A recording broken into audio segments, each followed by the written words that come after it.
Hello everyone, నమస్తే. Welcome to ఆదిరేటి రుచులు.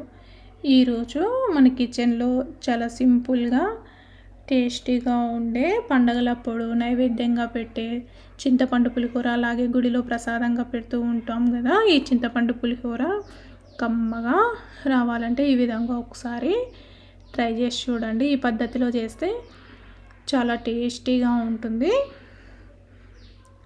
ఒకసారి నేను చెప్పే విధంగా ట్రై చేసి చూడండి, చాలా బాగా వస్తుంది. ముందుగా ప్రాసెస్లోకి వెళ్దాము. ఇక్కడ ఒక బౌల్లోకి నేను 1 కప్పు బియ్యం తీసుకుంటున్నాను.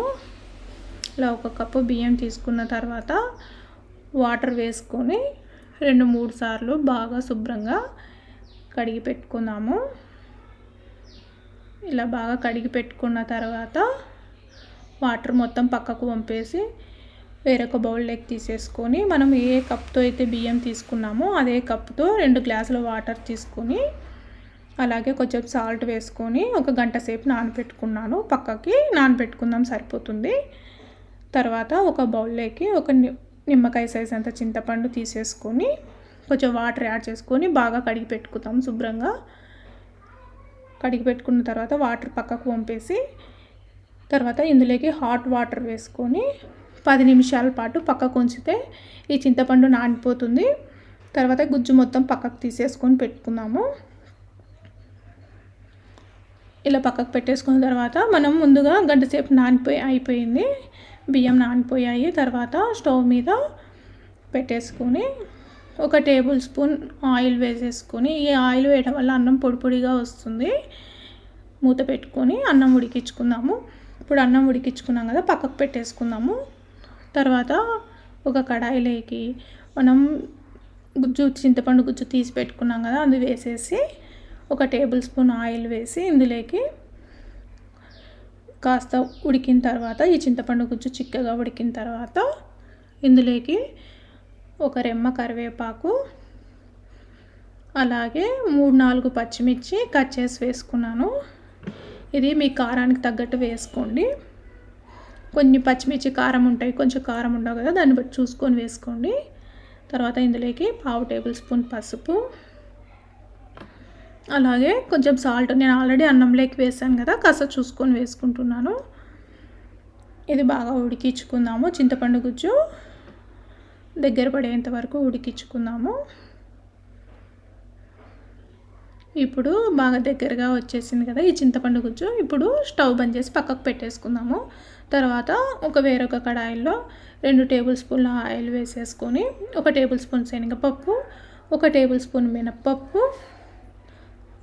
అలాగే 1/2 టేబుల్ స్పూన్ జీరా, 1/2 టేబుల్ స్పూన్ ఆవాలు,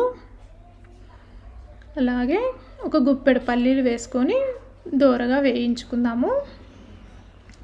పల్లీలు 50% వేగిన తర్వాత ఇందులోకి 10-12 జీడిపప్పులు వేసుకొని వేయించుకుందాం. జీడిపప్పులు ముందుగా వేస్తే మాడిపోతాయి కదా, అందుకోసము. తర్వాత ఇక్కడ 2 పచ్చిమిర్చి, అలాగే 2 ఎండుమిర్చి తుంపేసుకొని ఫ్రై చేసుకుందాము. అలాగే 2 రెమ్మల కరివేపాకు వేసి బాగా ఫ్రై చేసుకుందాము. ఇది కాస్త ఫ్రై అయిన తర్వాత అందులోకి కొంచెం పసుపు, అలాగే ఇంగువ. పులిహోర అంటే ఇంగువ కంపల్సరీ ఉండాల్సిందే కదా. ఇంగువ వేసుకొని వేయించుకొని పక్కకు పెట్టేసుకుందాము. తర్వాత మనం ముందుగా ఉడికించుకున్నాం కదా, వేడిగా ఉన్నట్లే ఒక వెడల్పాటి గిన్నెలోకి తీసేసుకొని అన్నం మొత్తం పొడి పొడిగా అయ్యే విధంగా చేసుకుందాము. ఇందులోకి 1 టేబుల్ స్పూన్ నెయ్యి వేస్తున్నాను. అది అన్నం నెయ్యి వేసుకొని కలుపుకుంటే బాగా అన్నం పొడి పొడిగా మెతుకు అంటుకోకుండా ఉంటుంది.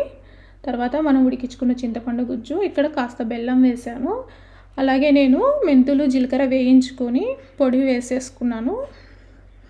అది 1 టేబుల్ స్పూన్ వేసుకున్నాను. అలాగే మనం ముందుగా వేయించి పెట్టుకున్న పల్లీలు, జీడిపప్పులను వేసి బాగా ఒకసారి బాగా కలుపుకుందాము.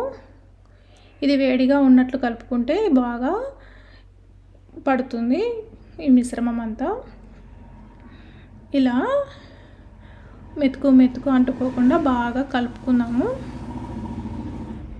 ఇలా బాగా మొత్తం కలిపేసుకున్న తర్వాత నేను సన్నగా కట్ చేసుకొని పెట్టుకున్న కొత్తిమీరను ఒక చిన్న బౌల్లో వేసుకున్నాను. ఈ కొత్తిమీర వేయడం వల్ల ఈ చింతపండు పులిహోరకు మరింత టేస్ట్ వస్తుంది. ఈ కొత్తిమీర ఫ్లేవర్ చాలా బాగా ఉంటుంది. ఒకసారి మీరు కూడా ట్రై చేసి చూడండి. ఇలా చేస్తే చాలా కమ్మగా వస్తుంది పులిహోర. ఒకసారి నచ్చితే మీరు కూడా ట్రై చేసి చూడండి. అంతేనండి, ప్రసాదంగా మన ప్రసాదం రెడీ. పండగలప్పుడు పెట్టుకునే ప్రసాదం రెడీ. ఈ విధంగా ట్రై చేసి చూడండి, చాలా బాగా వస్తుంది.